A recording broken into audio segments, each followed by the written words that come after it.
Vous citez une liste de villes. Paris, Lille, Nantes, Lyon, Besançon, Marseille. Je m'arrête là. C'est la liste des villes dans lesquelles des agressions homophobes se sont produites récemment. Et vous voyez, vous allez voir sur votre écran le visage des victimes de ces odieuses agressions. Alors pourquoi cette recrudescence de tels actes ? Qui sont les agresseurs? À quoi sont-ils condamnés? C'est le thème de notre second débat. Il faut savoir qu'à Paris, un homme a été condamné hier à 1 an de prison. Il avait participé à l'agression d'un couple d'hommes. C'était samedi à Paris. Avec nous pour en parler, d'abord, Lies Elouane. Bonjour, Lies Elouane, bonjour. Bonjour. Alors, vous avez déposé une quinzaine de plaintes pour insultes et agressions homophobes. J'ai vu ce que vous disiez de votre quotidien, c'est infernal. Vous êtes agressé en permanence, vous recevez des crachats.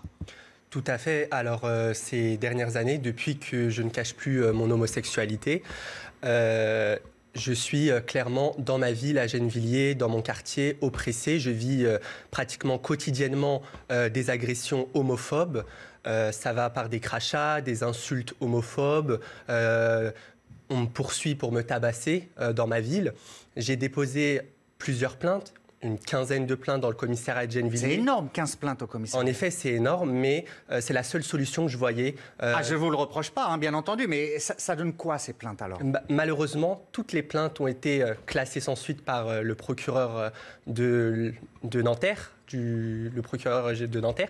Toutes les plaintes ont été classées sans suite, mais avant même de savoir que toutes les plaintes ont été classées sans suite, ce qu'il faut parler, c'est la situation aussi, l'accueil qu'on me réservait quand je déposais plainte au commissariat en l'occurrence de Gennevilliers. Parce que clairement, j'ai très mal été accueilli au commissariat de Gennevilliers.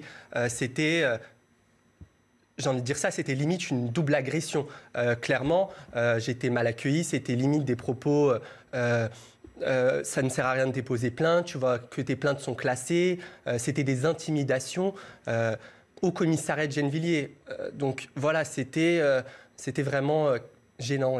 Jean-Luc Romero, bonjour. Vous êtes conseiller régional Île-de-France, militant associatif. Alors je suis sidéré, choqué d'entendre ça. Ça, c'est la réalité?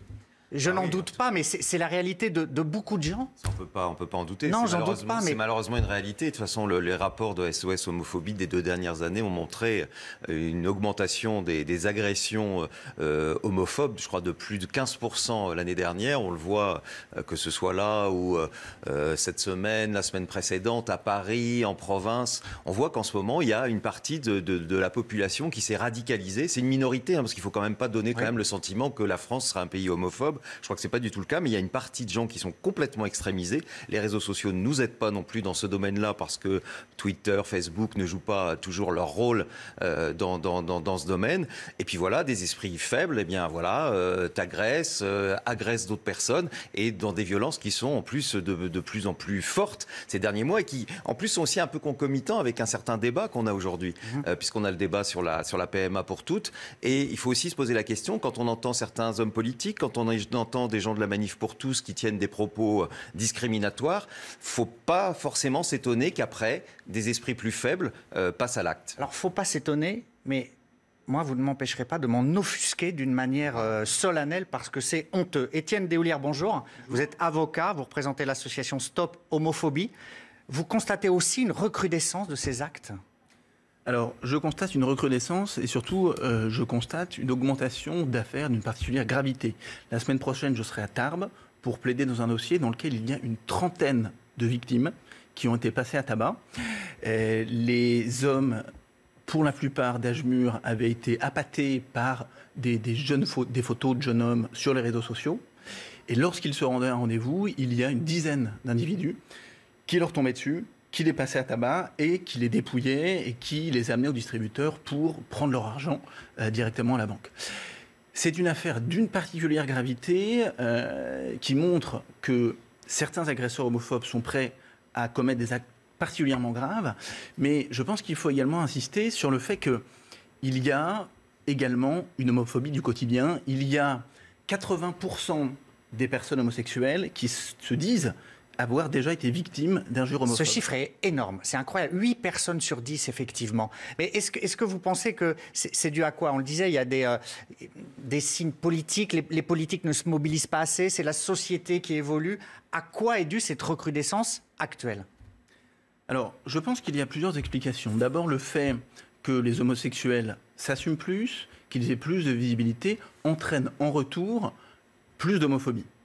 L'autre chose, c'est que je pense que par le passé, des personnes étaient victimes d'actes d'homophobie, mais comme elles avaient honte elles-mêmes de leur homophobie, comme elles ne l'assumaient pas dans leur famille, comme elles ne l'assumaient pas auprès de leurs amis, elles n'avaient pas le courage d'aller voir la police ou d'aller vers une association pour effectuer un signalement. Lies Alouane, est-ce que vous regrettez d'avoir fait votre coming out, vu l'enfer au quotidien que vous vivez?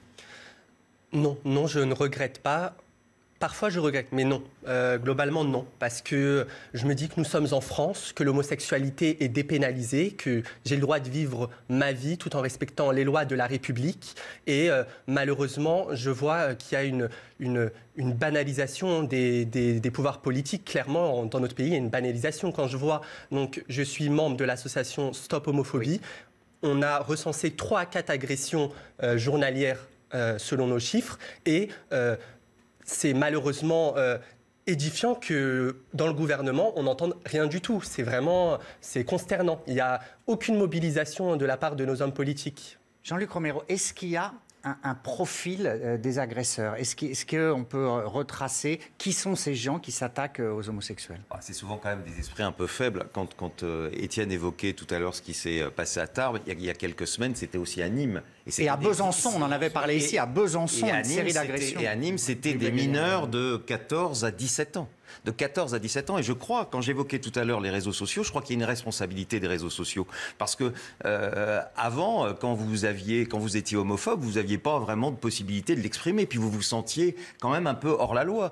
Quand on voit aujourd'hui des gens qui mettent des tweets, des posts sur Facebook, que plein de gens viennent les liker ou les retweeter, ces gens-là, ils se sentent forts. Puis ils disent, vous voyez, on n'est pas du tout... c'est pas anormal que d'être homophobe. Et puis c'est vrai qu'il y a, même chez les politiques, une espèce de hiérarchisation dans les discriminations. Être raciste, être antisémite, et tant mieux, c'est là vraiment la porte à ne pas franchir. Mais être sexiste, être homophobe, pour certains, c'est quand même une espèce de liberté d'expression. D'ailleurs, on le voit, aux États-Unis, ça fait partie de la liberté. Et donc, à partir de ce moment-là, il ne faut pas s'étonner quand on entend des choses de la part de responsables, qui après des gens qui passent à l'acte, et que cette minorité aujourd'hui se sent plus forte, grâce notamment à ces réseaux sociaux qui leur font croire qu'ils sont nombreux à penser cela. Alors Étienne Déhoullière, Jean-Luc Romero, on parlait des États-Unis. Aux États-Unis, il y a aussi des agressions homophobes. Un enfant de 9 ans s'est suicidé après avoir été victime de harcèlement dans le Colorado. Sa maman a témoigné après, il était fier d'être gay. Est-ce qu'il faut partout dans le monde plus de prévention auprès des jeunes? Parce que là, il y a eu une agression contre cet enfant et on parlait effectivement de jeunes qui agressent également. Tout à fait. Les jeunes sont les premières victimes de l'homophobie et principalement de l'homophobie intériorisée. Les statistiques en France qui sont sorties indiquent qu'il y a 7 fois plus de jeunes homosexuels qui se suicident que de jeunes hétérosexuels. Donc évidemment, lorsque il y a des propos homophobes qui sont prononcés, et à plus forte raison des propos homophobes prononcés par des personnages politiques, publics, eh bien ces propos homophobes sont la violence parce qu'ils heurtent les populations les plus jeunes qui se perçoivent dans la honte au travers de ces catégories de pensée qui sont véhiculées par ces discours. Philippe-Henri Honegger, alors vous occupez d'une affaire d'agression présumée, et vous défendez des gens qui sont soupçonnés d'avoir commis une agression homophobe.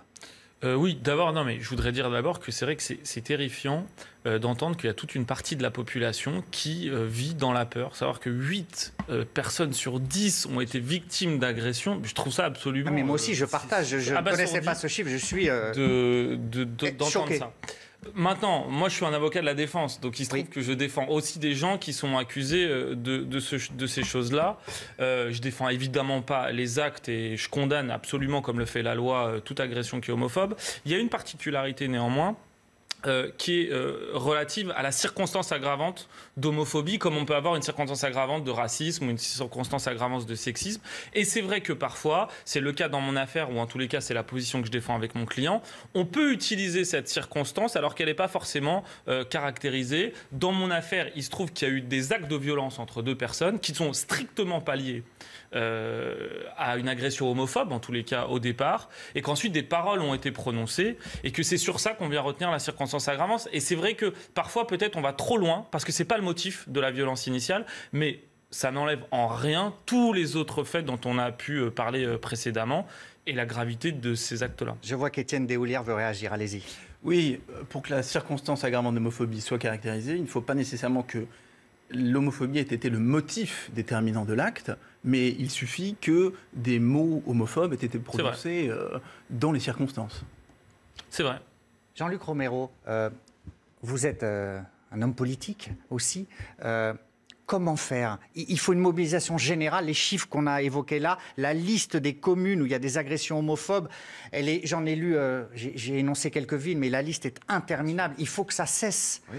Il faut une mobilisation politique encore plus forte. Moi, je pensais franchement qu'il y en avait une. Quand j'ai vu tous ces chiffres, on se rend compte qu'il n'y a pas assez d'efforts qui sont faits. Non, bon, d'abord la première chose, arrêtons de hiérarchiser les discriminations. Toute discrimination est scandaleuse. Ici, on ne le fait pas. Hein. Ici, on ne hiérarchise pas du tout. Arrêtons, comme on l'entend chez certains responsables politiques. Après, la prévention, on en parle beaucoup, la prévention à l'école. Moi, j'ai été longtemps président du CRIPS en Ile-de-France, le centre de prévention du VIH, et qui s'occupe justement d'éducation sexuelle, de lutte contre l'homophobie. Donc, en Ile-de-France, beaucoup de lycéens sont formés à la lutte contre l'homophobie, mais quand on regarde sur le territoire national, malheureusement, ça dépend des rectorats.